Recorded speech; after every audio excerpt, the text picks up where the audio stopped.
सुप्रभात प्रिय बच्चों। आज हम कक्षा 9 हिंदी की क्लास में सोहनलाल द्विवेदी की कविता उन्हें प्रणाम पढ़ेंगे। यह कविता सोहनलाल द्विवेदी का काव्य संग्रह जो जय भारत जय है उसमें संग्रहित है, उसमें लिखी गई है और उसी जय भारत जय संग्रह से ये उन्हें प्रणाम कविता लेकर आपके पाठ्यक्रम में रखा गया है। तो आइए इस कविता के बारे में, इसकी व्याख्या और अर्थों को समझते हैं। इसमें सोहनलाल द्विवेदी जी ने कुछ अज्ञात पुरुषों को जो भारत की भूमि के लिए, देश के लिए बलिदान हो गए और बहुत कुछ कर दिया उन्होंने देश के लिए, उन अज्ञात लोगों को संबोधित करते हैं इस कविता में। इनकी पंक्तियां हैं। भेद गया है दीन असुर से जिनका मर्म, भेद गया है दीन असुर से जिसका मर्म। इसका मतलब कि कविवर द्विवेदी जी कहते हैं कि मैं उन महापुरुषों को बार बार प्रणाम करता हूँ जिनका हृदय दीन असुर से, दीन दुखियों के आंसुओं को देखकर पीड़ित हो गया है, पिघल गया है। मोहताजों के साथ न जिनको आती शर्म। मोहताजों का मतलब वो मोहताज नहीं है, किसी पे आश्रित नहीं है, जो दीन दुखियों के बीच रहकर उनकी सेवा करने में जरा भी संकोच नहीं करते, संकोच नहीं करते। शर्म नहीं आती मतलब संकोच नहीं होता उनको उनके बीच रहकर उनकी सेवा करने में। किसी देश में किसी भेष में करते कर्म। वो जो अज्ञात लोग हैं वो किसी भेष में हो और किसी देश में है, मानवता का संस्थापन ही है जिनका धर्म। जो मानवता की स्थापना करते हैं उन लोगों को किसी भी स्थान पर किसी भी परिस्थिति में रहना पड़े, वे अपने कर्तव्य से पीछे नहीं हटते। वे तन्मयता के साथ दीन दुखियों की सेवा में जुटे रहते हैं। और कवि कहता है कि मैं उन अज्ञात महापुरुषों के चरणों को बार बार सतत लगातार प्रणाम करता हूँ, वंदना करता हूँ, जो मानवता की स्थापना में लगे रहते हैं, इस प्रकार का महान कार्य करते हैं। नीचे की पंक्ति देखिए। कोटि कोटि नंगों भिखमंगों के जो साथ। कोटि कोटि का मतलब होता है करोड़ों करोड़।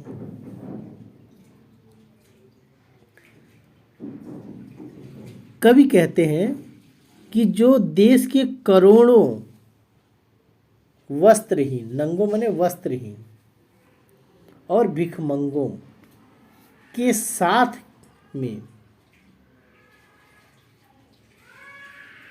मतलब सहारा देने के लिए खड़े हुए हैं, कंधा जोड़े उन्मत्त मात। उनके साथ कंधे से कंधा मिलाकर चलने में अपना गौरव महसूस करते हैं। उन्मत्त मात मतलब मस्तक ऊंचा किए, मतलब गौरव महसूस करते हैं, अपना सम्मान महसूस करते हैं। उनके साथ कंधे से कंधा मिलाकर चलने में उनको किसी प्रकार की शर्म या हीन भावना नहीं महसूस होती है।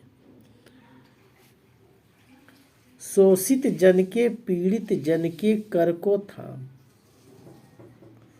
जो शोषितों और पीड़ितों के हाथों को थाम कर उनकी अधिक से अधिक सहायता करने के लिए उतावले रहते हैं, उनका हाथ पकड़कर बढ़े जा रहे उधर जिधर है मुक्ति पर काम, और उनका हाथ पकड़कर वे जो है उन्हें उस रास्ते पर ले जाना चाहते हैं जहां उनको इन कष्टों से मुक्ति मिल जाए, छुटकारा मिल जाए। ज्ञात और अज्ञात, वे लोग ज्ञात हैं और अज्ञात हैं। कुछ लोगों को, कुछ महान लोगों को हम जानते हैं और कुछ लोगों को नहीं जानते हैं, मात्र हैं जिनके नाम। वंदनीय उन महापुरुषों को सत सत प्रणाम। ऐसे महापुरुषों को जिनके मन में ऐसी पवित्र भावना रहती है, उनको सतत लगातार बार बार प्रणाम है, उनके चरणों की वंदना है। आगे देखिए, जिनके गीतों के पढ़ने से मिलती शांति। गीतों के पढ़ने से शांति मतलब कि कवि कहते हैं कि ऐसे गीतकार, संगीतकार वे लोग हैं जिनके गीतों को और कविताओं को पढ़ने से शांति का अनुभव होता है, जिनकी तानों के सुनने से झिलती भ्रांति, और जिनकी शांति का अनुभव होता है उसके साथ साथ उनको सुनने के से भ्रांति भी मिटती है, भ्रम दूर होता है। छा जाती मुखमंडल पर यौवन की क्रांति। देश के जवानों में उत्साह का संचार हो जाता है। यौवन मतलब देश के जवानों में उत्साह भर जाता है। जिनके टेकों पर टिकने से टिकती क्रांति का मतलब कि जिनका दृढ़ संकल्प है, जो दृढ़ संकल्पित हैं इस तरह की कार्य करने के लिए,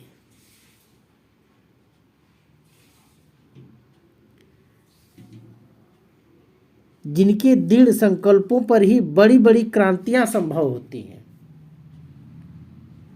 ये क्रांति ऐसा दृढ़ संकल्प है उनके अंदर भरा हुआ है और दृढ़ संकल्पित हैं, हटने वाले नहीं हैं। टेक मतलब अपनी बातों पे वो टिके हुए हैं कि उनके इस कार्य से क्रांति हो जाती है।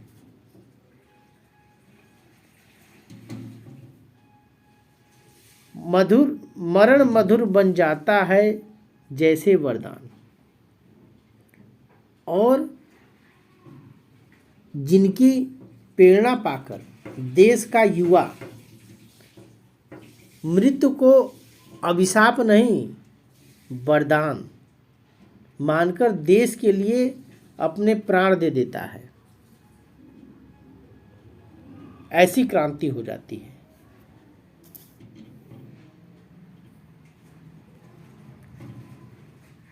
अधरों पर खिल जाती है मादक मुस्कान। अधर मतलब होठ। अधरों पर खिल जाती है मादक मुस्कान। कहने का मतलब कि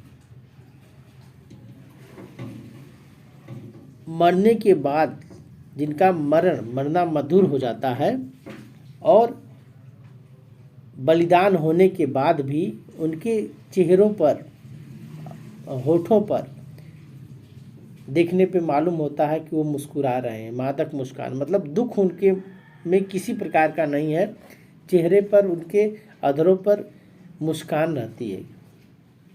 नहीं देख सकते जग में अन्याय वितान। वितान का मतलब होता है विस्तार। नहीं देख सकते जग में अन्याय।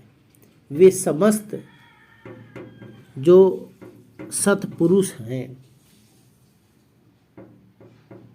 जो संसार में अन्याय का विस्तार नहीं देख सकते।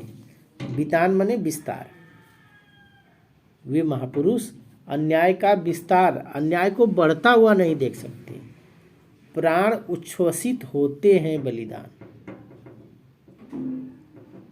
अन्याय को बढ़ते नहीं देख सकते और अन्याय को मिटाने के लिए उनके प्राण जो है हमेशा उच्छ्वसित होते रहते हैं, मतलब निछावर होने के लिए तत्पर रहते हैं, बलिदान होने के लिए उतावले रहते हैं।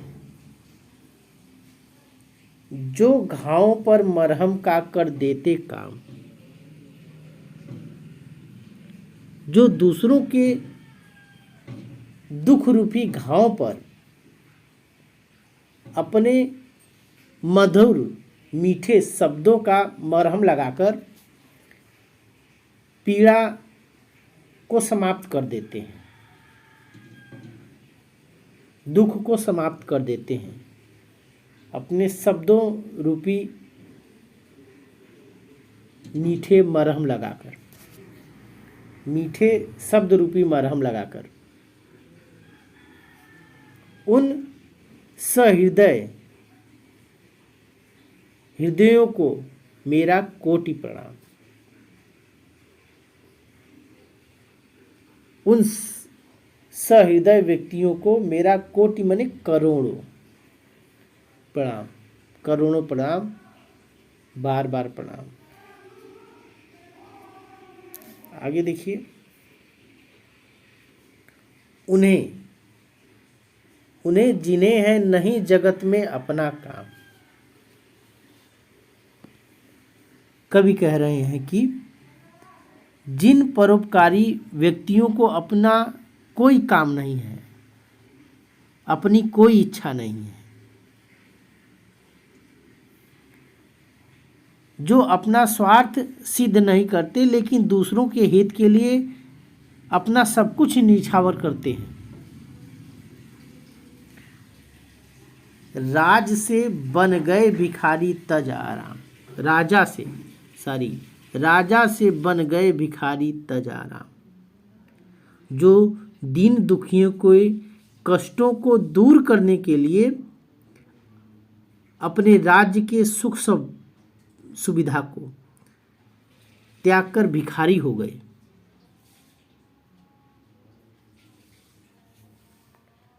दर दर भीख मांगते सहते वर्षा घाम। जो घर घर भिक्षा मांगकर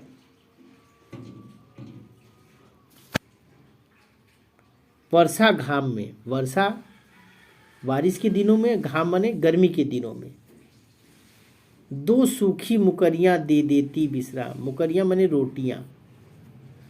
दो सूखी रोटी खाकर अपना जीवन बिता लेते हैं बरसात के और गर्मी के दिनों में धूप सहकर, बिना किसी चिंता के। उनको अपना कोई काम नहीं है, वे दूसरों के काम के लिए ही ये सब करते हैं, दर दर ठोकर खाते। जिनकी आत्मा सदा सत्य का करती शोध। जिनको है अपनी गौरव गरिमा का बोध। ऐसे महापुरुष जिनकी आत्मा सदा सत्य की खोज करती रहती है, जिन्हें अपने मान सम्मान का पूरा ज्ञान होता है। गौरव मतलब मान सम्मान का ज्ञान होता है, बोध मतलब ज्ञान होता है।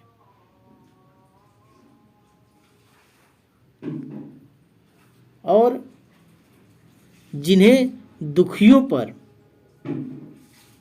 जिन्हें दुखियों पर दया और क्रूरों पर क्रोध आता है। क्रूर माने दुष्टों पर क्रोध आता है और दुखियों पर दया आती है। जिनको जो है दुखियों पर दया और दुष्टों पर क्रोध आता है। अत्याचारों का अभिष्ट जिनका प्रतिशोध। जो अत्याचारों का डटकर विरोध करते हैं, प्रतिशोध मतलब बदला लेते हैं। जो अत्याचारों का डटकर बदला लेते हैं, विरोध करते हैं। प्रतिशोध माने बदला या विरोध करना। उन्हें सतत प्रणाम। उन महापुरुषों को मेरा लगातार बार बार सतत प्रणाम है। आगे देखिए,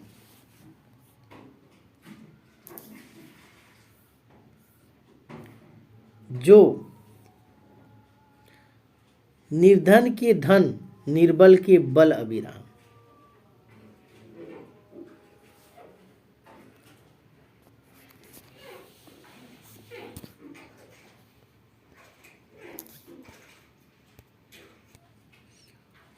उन नेताओं को के चरणों को कोटि प्रणाम। जो निर्धन, जो महापुरुष, वे महापुरुष जिनको बार बार मैं प्रणाम करता हूं, उन नेताओं की वंदना करता हूं। नेता ऐसे नेता जो अपने देश में सेवा करते हैं, समाज सेवा करते हैं। ऐसे नेता नहीं जो लाभ कमाने के चक्कर में पड़े रहते हैं। उन नेताओं की बात। उन नेताओं के चरणों को कोटि कोटि प्रणाम। कोटि मतलब करोड़ों प्रणाम। निर्बल के धन, निर्धन के धन और निर्बल के बल अभिराम। जो निर्धनों के लिए धन है और निर्बलों के लिए बल है। अभिराम माने शोभा। ठीक, तो ऐसे नेता जो निर्धनों के लिए धन है और निर्बलों के लिए बल है, जो कमजोर लोग हैं उनके लिए वे बल का काम करते हैं। ऐसे नेताओं को कोटि कोटि प्रणाम। अविराम का मतलब होता है निरंतर। विराम माने रुकना, अविराम माने नहीं रुकना। निरंतर, लगातार वे ऐसा काम करते हैं। आगे देखिए,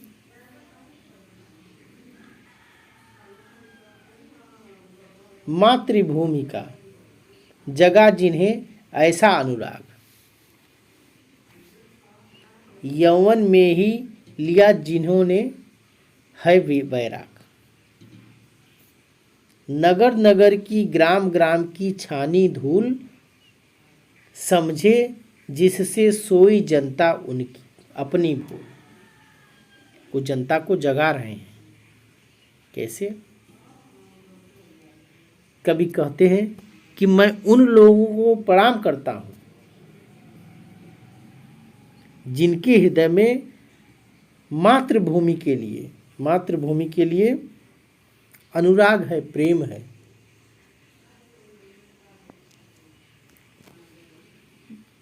और हृदय में प्रेम है, जिन्होंने युवा में ही संन्यास धारण कर लिया है। वैराग माने संन्यास धारण करना, यौवन माने युवा अवस्था में ही। युवा अवस्था में ही जो मातृभूमि के लिए सन्यासी बन गए हैं, संन्यास धारण कर लिए हैं। नगर नगर ग्राम गांव की, शहरों शहरों में और गांव गांव में घूम घूम कर धूल छानी।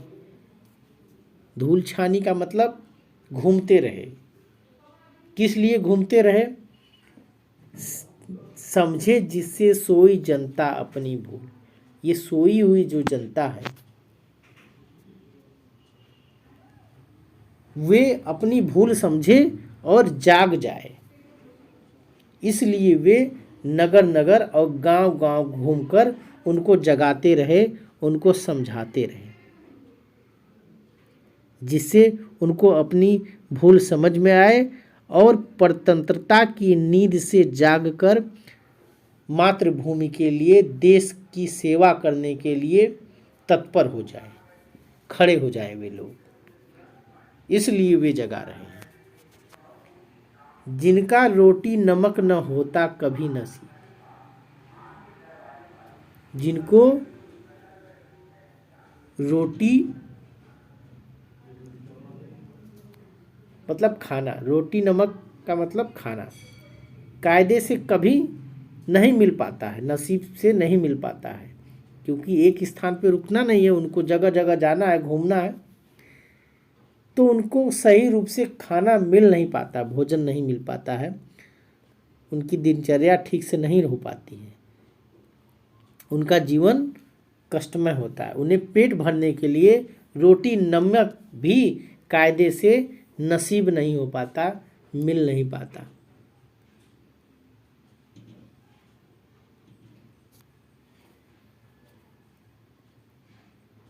जो जिनको युग ने बना रखा है सदा गरीब, जो युगों युगों से गरीब हैं, परतंत्रता की बेड़ियों में जकड़े हुए हैं और मूर्ख बने हुए हैं, उन मूर्खों को, विद्वानों को जो दिन रात इन्हें जगाने को फेरी देते हैं प्रभात, और वे जो है हमेशा फेरी देते रहते हैं, उनको जगाने का काम करते हैं, जो मूर्ख हैं, सोए हुए हैं, अभी तक परतंत्रता की बेड़ियों में जकड़े हुए हैं। उनको जगाने के लिए वे प्रातः माने सुबह सुबह फेरी देते हैं, घूमते हैं, दिन रात उनको जगाते हैं। आगे देखिए, जगा रहे हैं, जगा रहे जो सोए गौरव को अविराम, माने लगातार, जो अभिराम, अभिराम माने सुंदरता होता है, अविराम का मतलब नहीं रुकना, और अभिराम का मतलब होता है सुंदरता। दोनों में अंतर व और भ का है, व और भ का अंतर है। व लग जाएगा, यहाँ पर व लग जाएगा तो अविराम मतलब बिना रुकना, बिना रुके, और भ लग जाएगा तो मतलब सुंदरता। यहाँ सुंदरता का मतलब है, अभिराम माने सुंदर। तो वो अपने सुंदर गौरव के लिए, सम्मान के लिए उनको जगा रहे हैं। अब आगे देखिए, उस स्वदेश के स्वाभिमान को कोटि प्रणाम, उस स्वदेश के स्वाभिमान को कोटि प्रणाम मतलब वे सत्पुरुष, वे अच्छे लोग जो देश में लगे हुए, देश के स्वाभिमान हैं,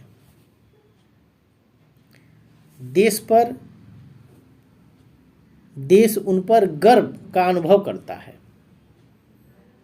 देश जिन पर गर्व का अनुभव करता है।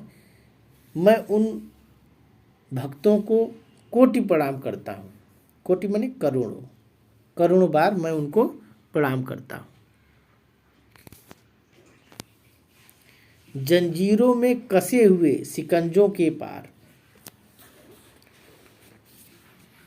कवि कहते हैं कि उन महापुरुषों को मैं प्रणाम करता हूँ जिन्होंने देश की स्वतंत्रता के लिए जंजीरों की बेड़ियों में बंध गए, जंजीरों के बाधाओं में बंध गए। शिकंजों माने कारागार, कारागार के शिकंजों के अंदर डाल दिए गए, कारागार में डाल दिए गए।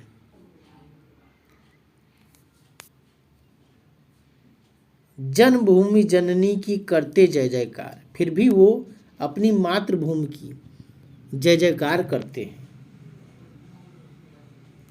सही कठिन हथकड़ियों और बेतों की मार, वे सहे कठिन से कठिन हथकड़ियों, हथकड़ी मतलब हाथों में हथकड़ी लगा दी गई, जकड़ दिया गया उनके हाथों को, और बेतों से मारा गया। बेत एक प्रकार का बांस का डंडा होता है, उस डंडे से उनको जो है मारा गया, उनके हाथों को जकड़कर बीड़ियों में। और इस प्रकार की उन्होंने मार सही, बेतों की मार झेली, परंतु उन्होंने कभी स्वतंत्रता के लिए अपना संकल्प नहीं छोड़ा।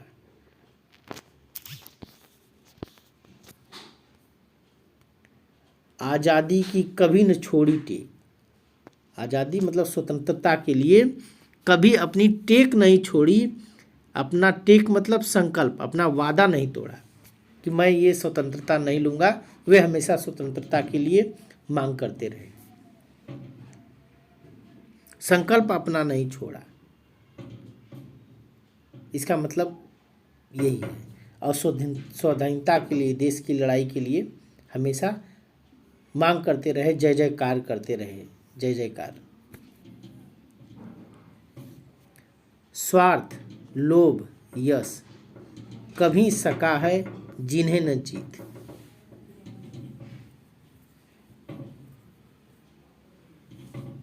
कहने का मतलब मातृभूमि की स्वतंत्रता के लिए जिन महापुरुषों ने कभी अपना स्वार्थ नहीं देखा, अपना स्वार्थ नहीं देखा,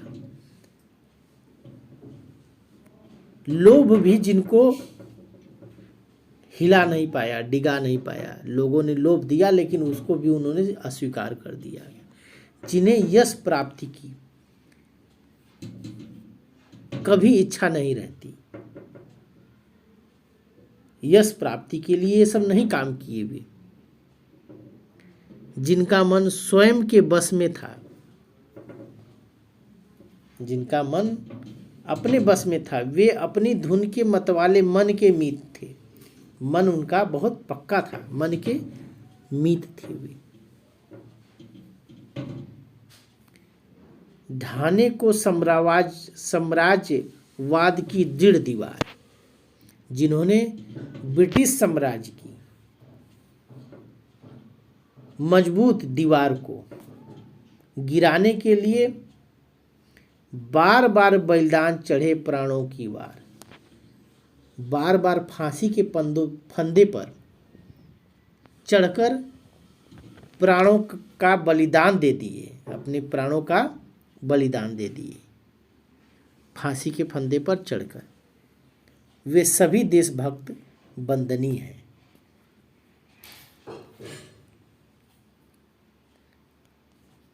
बंद सिकंजों में जो है अपने सरनाम। महान देशभक्तों ने देश की स्वतंत्रता के लिए जेल में बंद सिकंजों में अपना जीवन बिताया, जेलों में अपना जीवन बिताया।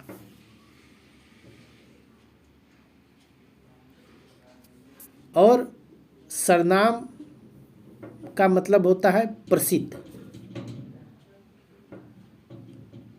अपना जीवन बिताकर प्रसिद्ध हो गए वे।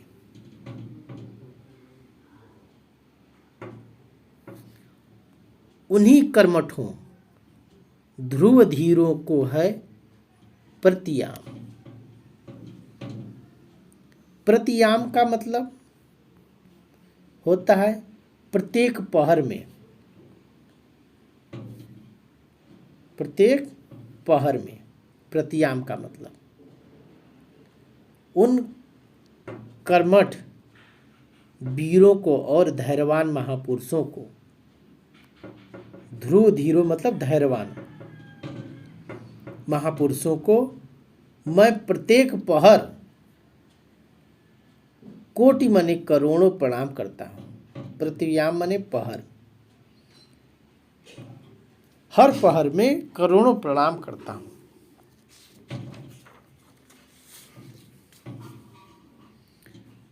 आगे देखिए, जो फांसी के तख्ते पर जाते हैं झूम, जो हंसते हंसते सूली को लेते चूम, वे वीर जो प्रसन्नतापूर्वक हंसते हंसते प्रसन्नतापूर्वक फांसी के तख्ते को चूम लेते हैं,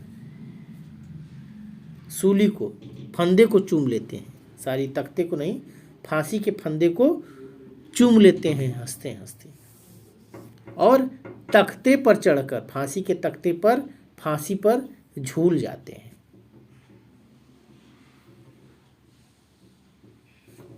दीवारों में चुन जाते हैं जो मासूम, टेक न तजते पी जाते हैं विष का धूम, धूम माने धुआं, विष का धुआं भी पी जाते हैं और दीवारों में चुन जाते हैं। वे अपने प्राणों की रक्षा के लिए जो दीवारों में, वे मासूम हैं और दीवारों में चुन दिए जाते हैं और विष के धुएं को भी प्रसन्नतापूर्वक पान कर जाते हैं, पी जाते हैं। लेकिन टेक न तजते, तजते मने छोड़ते, लेकिन अपना संकल्प नहीं छोड़ते। टेक मने संकल्प, अपनी बात को नहीं छोड़ते कि मुझको स्वतंत्रता नहीं चाहिए, ये कभी नहीं कहते। वे अपने स्वतंत्र होने का संकल्प कभी नहीं छोड़ते हैं। टेक न तजते मतलब स्वतंत्रता का संकल्प नहीं छोड़ते हैं। आगे देखिए, उन आगत को जो कि अनागत दिव्य भविष्य,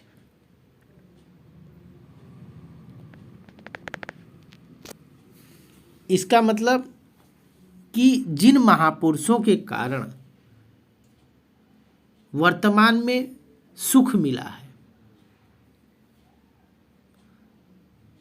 वर्तमान में आगत, वर्तमान में सुख मिला है अर्थात आजादी मिली है, दिव्य और मंगलकारी भविष्य भी उन्हीं के कारण प्राप्त होगा। दिव्य और मंगलकारी भविष्य भी आने वाला, आगत आने वाला दिव्य और मंगलकारी भविष्य भी उन्हीं से प्राप्त होगा। उन पूर्ण आत्मा के द्वारा किए गए पवित्र बलिदान अग्नि में जलकर सभी पाप उसी प्रकार भस्म होंगे जैसे यज्ञ में पवित्र अग्नि में हवन सामग्री जलती है। हविष्य मने होता है, हविष्य मने हवन सामग्री जलती है। जिस प्रकार हवन यज्ञ में हवन सामग्री जलती है, उसी प्रकार सब स्वतंत्र और कवि कह रहे हैं कि सब स्वतंत्र होंगे, सब सुखी, जहाँ पर सुख विश्राम। और जब स्वतंत्र हो जाएगा तो सभी सुखी हो जाएंगे और सुख का विश्राम हो जाएगा, मतलब सभी लोगों को सुख प्राप्त होगा, आनंद प्राप्त होगा। न युग के उस नव प्रभात की किरण ललाम, कि जहाँ सवेरे का सूर्य सुंदर किरण लेकर आएगा, लालिमा लेकर आएगा, सुंदर किरण लेकर आएगा, उस मंगलमय दिन को मेरा कोटि प्रणाम। वो दिन जो स्वतंत्रता का होगा, मंगल होगा, मंगल दिन आएगा, उसको मेरा कोटि मनि करोड़ों प्रणाम। सूर्य उदय हंस रहा जहाँ सुख शांति प्रकाम। और जब स्वतंत्र हो जाएगा तो सूर्य हंस रहा जहाँ, सूर्य हंस रहा जहाँ का मतलब है कि सर्वत्र, मतलब हर जगह मंगल होगा, सभी स्वतंत्र होंगे, सुखी होंगे, मंगलमय दिन आ जाएगा। नया युग उस नए वातावरण को उत्पन्न करेगा जो सबके लिए कल्याणकारी होगा और चारों ओर सुख शांति का वास होगा। वो सूर्य खुशियों के लिए खुशी लेके आएगा, सूर्योदय होगा और चारों ओर सुख शांति होगी। प्रकाम मने अत्यधिक, ये प्रकाम का मतलब क्या है? अत्यधिक सुख शांति होगी। तो इस प्रकार ये आपकी कविता जो है उन्हें प्रणाम समाप्त हो गई। आशा करते हैं कि इसका अर्थ आपको समझ में आया होगा। आज के लिए बस इतना ही। धन्यवाद।